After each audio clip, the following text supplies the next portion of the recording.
All right, week 3 college football breakdown. Jordan-Hare Stadium, Auburn, Alabama. Penn State, a road favorite at Auburn. Penn State laying 3 in this spot, and seeing this total opened at 48.5, down to 47.5.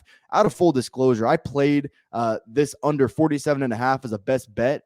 It's a 1.5 unit play right now. This could very well be upgraded to a 2 unit play here later in the week. I'm not a guy that likes to throw around 2 unit plays. I haven't had one yet this college football season. I've had 5 1.5 unit plays, and that's what this is at right now. But this could potentially be my first 2 unit play of the season. Let's just call a spade a spade. This Auburn offense is not good. I mean, quarterback situation is less than ideal. Going to be starting TJ Finley.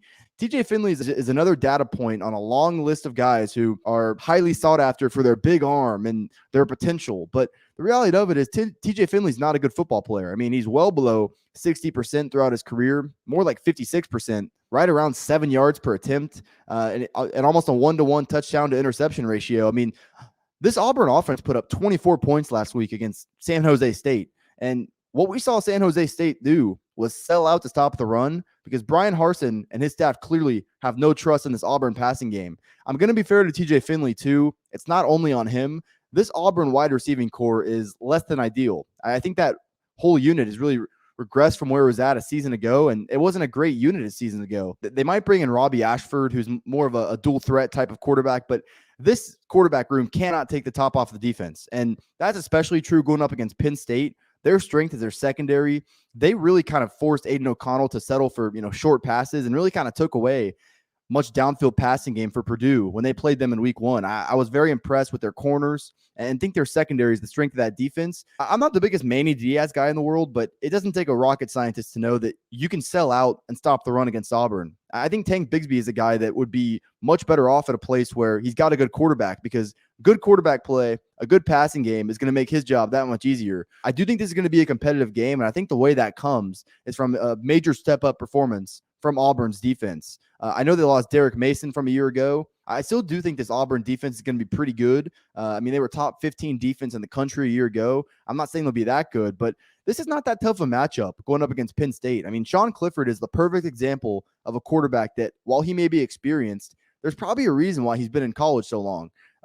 He's not an NFL caliber player. He's been under 8 yards per attempt throughout each of the past 3 seasons. He, too, is not a guy that's going to really take the top off of defense. They lost Jahan Dotson from a year ago, who was a dynamic weapon on the outside, brought in some guys who they think can kind of, collectively make up for that loss. But, I mean, when these two teams played last year, Jahan Dotson was a big reason why Penn State was able to pull away and win that game at home. Not only that, but Penn State's running game is less than ideal. I mean, it was piss poor last year. And I know Nick Singleton, who's their freshman running back, probably the best running back on the roster already. He had a breakout game last week against Ohio, which I give him credit. He's a talented back. He's the most talented back on the team already. But just the week before, we saw Penn State really struggle to establish any sort of run game against Purdue. If you can't establish a run game against Purdue, you're not going to be able to establish a run game against Auburn 2 weeks later. It's as simple as I see it. I know Singleton will probably get a lot more usage here than he did in that Purdue game. But even so, things start up front. And, Penn State's offensive line, there was a lot of hope. That's all we heard during training camp was, we hope these guys develop. We're hopeful that they're developing. Well, I haven't seen it on a large enough scale for me to actually believe it, because they were that bad a year ago. So let's not forget one other thing too. Jordan-Hare Stadium, I mean, this might be the toughest environment a lot of these Penn State players have ever played in. I know they played Ohio State. I know they played some tough road games in the Big Ten. I'm telling you, man, Jordan-Hare Stadium is different. I've never been there, but I'm telling you, crazy things happen in that stadium.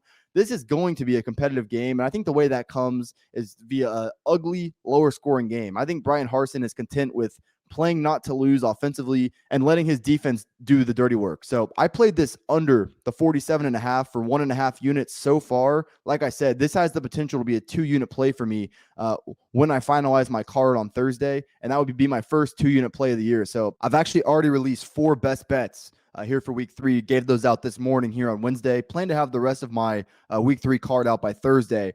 Main place you can follow to see what I'm on officially is Twitter. Follow me there at Fordham Betting. One more thing, guys. Check out proud90.com for all your golf apparel needs. You see this shirt right here. I know you've been staring at it the whole time.